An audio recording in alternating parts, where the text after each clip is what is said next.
Betul lagi dalam fokus minggu depan. Tadi sebelum kita berhenti rehat, kita bercerita mengenai polemik tarikh pilihan raya dan itu juga yang disentuh oleh Perdana Menteri di Melaka. Seorang menteri dalam Kabinet Datuk Seri Ismail Sabri Yaakob mengatakan bahawa cerita pasal desak nak cepatkan PRU ini hanya desakan politik, orang politik, bukannya desakan rakyat.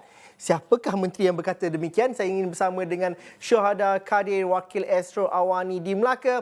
Syuh, di Melaka juga soalan pasal PRU ini juga ditanyakan. Siapakah gerangan yang memberikan SOT sedemikian, Syuh? Baik, Zal.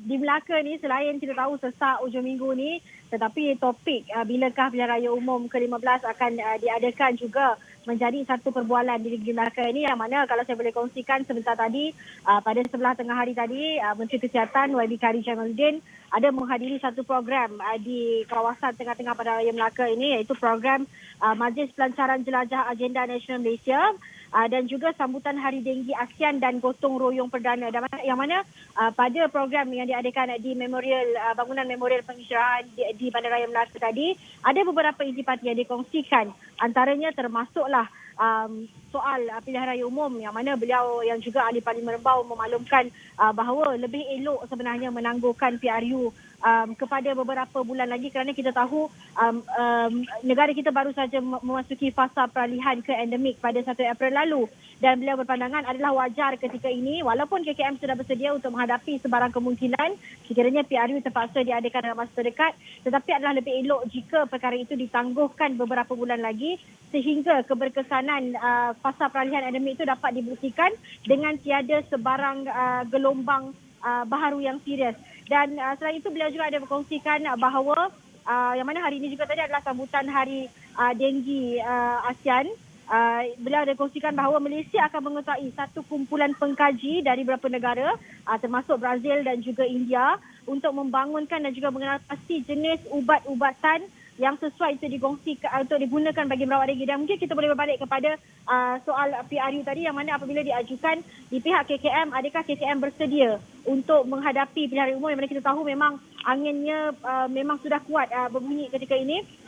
Beliau mengatakan bahawa mengambil contoh keberkesanan ataupun yang berlaku pada pilihan raya negeri Melaka pada November lalu dan juga pilihan raya negeri Johor pada Mac lalu, KKM berjaya mengawal sebarang penularan pandemik COVID-19 ketika dua pilihan raya itu, dan beliau yakin sekiranya keperluan mendesak untuk mengadakan PRU 15 tidak lama lagi, KKM boleh melaksanakannya dengan cermat, tetapi beliau berpandangan bahawa adalah lebih wajar jika perkara itu ditangguhkan dahulu. Kalau boleh, mungkin kita boleh dengarkan apa yang dikatakan oleh Khairi Jamaluddin.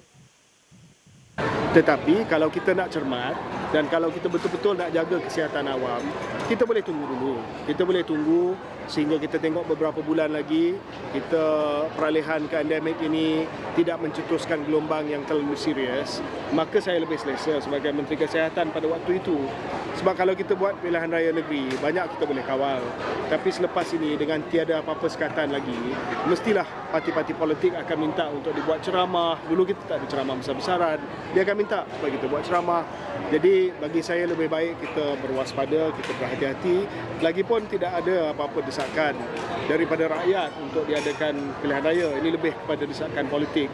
Jadi dari segi kesihatan boleh, dan saya rasa boleh Kementerian Kesihatan menangani dia dengan selamat, tetapi lebih baik kita cermat, lebih baik kita selamat. Kita tunggu beberapa bulan lagi, insyaAllah.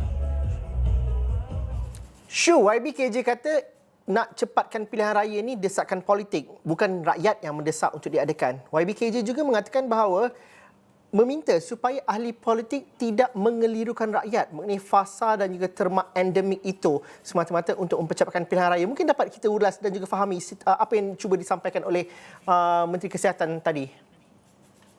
Betul, itu antara yang beberapa kali ditekankan oleh YBKJ tadi, yang mana beliau maklumkan ini sebenarnya mengapa KKM beliau berpandangan bahawa perkara ini pelaksanaan PRU ini perlu ditangguhkan, kerana ini merupakan desakan ahli politik, bukan desakan daripada rakyat.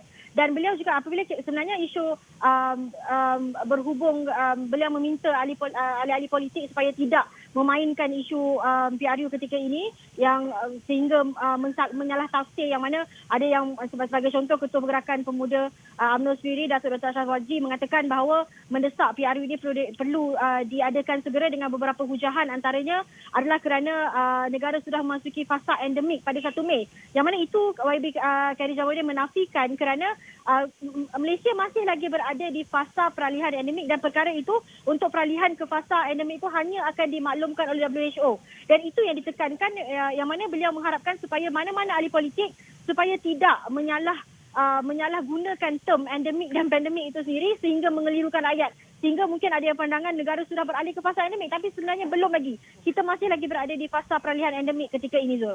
Okey, tadi Syu ada kata Malaysia akan ketuai penyelidikan dalam ubat untuk penawar denggi. Mungkin Syu kita dengarkan sedikit apa yang YBKJ katakan pasal perkara ini dan mungkin Syu boleh ulas selepas itu. So sekarang ini kita dah adakan MOU supaya di bawah CRM ataupun Clinical Research Malaysia kita buat ujian klinikal di Malaysia nanti. Guna ubat ini untuk melihat keberkesanan ubat ini bagi merawat denggi. Kalau ubat-ubatan ini dapat menunjukkan keberhasilan yang mana ianya selamat dan juga berkesan, maka ini adalah langkah yang sangat-sangat penting untuk kita melawan denggi. Sebab kita akan ada ubat. Kalau dia sakit saja kita bagi ubat ni dan dia akan sembuh daripada denggi tanpa melalui komplikasi denggi yang sangat-sangat sakit kepada pesakit denggi. Malaysia akan mengetuainya bersama dengan Brazil, India dan juga beberapa negara-negara membangun yang lain. Kita bagi tempoh masa 6 bulan hingga setahun untuk kita buat ujian klinikal, dan kalau ianya berkesan maka kita akan bawa supaya ubat-ubatan ini dapat didaftar sebagai ubat-ubatan yang boleh digunakan untuk denggi. Sekarang ini dia guna untuk penyakit-penyakit lain. Denggi juga tidak ada penawar sebenarnya, dan bagaimana isu kalau kita lihat ini adalah penting untuk kita fahami penyelidikan untuk mengetahui ubat-ubatan untuk denggi ini, Syu.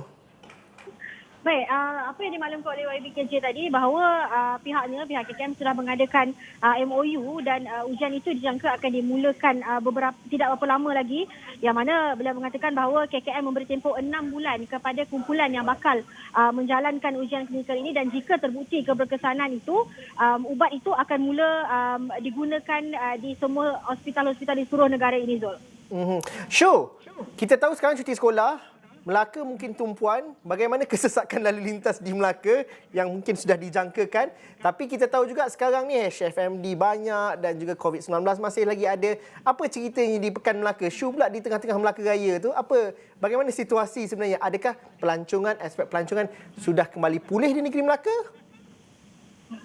Betul, Zul. Memang tidak dinafikan Melaka memang seringkali menjadi tumpuan. Lagi pula kita tahu bahawa ini cuti long weekend sehingga hari Isnin ini, dan boleh dikatakan memang sesak apabila saya memasuki bandar Melaka ini. Tapi mungkin untuk orang Melaka, untuk rakyat Melaka, itu adalah satu situasi biasa pada setiap hujung minggu. Bukan sahaja pada cuti-cuti sekolah, cuti perayaan dan sebagainya. Itu adalah situasi normal bagi rakyat Melaka pada setiap hujung minggu. Tetapi memang tidak dinafikan, memang ramai di sekitar, yang mana tadi pada sebelah tengah hari tadi program YBKJ juga diadakan di tengah-tengah bangunan memorial pengisytiharaan kemerdekaan di bangunan Eva Mosa di Bandar Hilir ini, dan memang ramai ibu-ibu bapa yang mengambil peluang untuk membawa anak-anak mereka menghabiskan cuti sekolah ini, mengambil peluang untuk bercuti ke negeri Melaka ini. Memang susah, tidak nafikan. Kalau biasanya kalau saya daripada Aikro untuk sampai ke Bandar Melaka ini ambil masa lebih kurang dalam 10 minit saja, tapi hari ini saya terpaksa ambil masa lebih kurang 30 ke 40 minit untuk sampai. Tetapi boleh dikatakan memang tidak dinafikan pelancongan di Melaka ini sudah pulih, tetapi apa yang dimaklumkan oleh pihak kerajaan negeri sendiri sebelum ini, jika nak dibandingkan dengan kesesakan sebelum tempoh pandemik dengan ketika fasa peralihan endemik ini, masih lagi ada beza. Kalau dahulu, mungkin Zul sendiri pun biasa ke Melaka sebelum ini, kalau sebelum tempoh pandemik COVID-19 lalu, apabila masuk Melaka sampai je Bangunan Merah tu memang akan stuck 2 ke 3 jam. Boleh sampai 2 ke 3 jam. Tapi sekarang masih lagi bergerak, masih lagi walaupun slow moving tapi tidaklah sesak seperti sebelum ini, Zul. Okey, itu cerita di Melaka. Kalau Shu kat Melaka pun sesak, apatah lagi mereka yang datang daripada KL ataupun dari Lembah Kelang. Terima kasih Shu kerana berkongsikan berbagai cerita daripada Melaka. Ini berkenaan dengan apakah yang bakal kita jangkakan untuk minggu-minggu yang akan datang. Apa yang berlaku minggu ini masih lagi perlu diperhatikan dan juga diteliti jawapannya untuk minggu hadapan. Sekian saja Fokus minggu depan bersama saya Zulfitri Yusof. Kita jumpa lagi nanti. Terima kasih.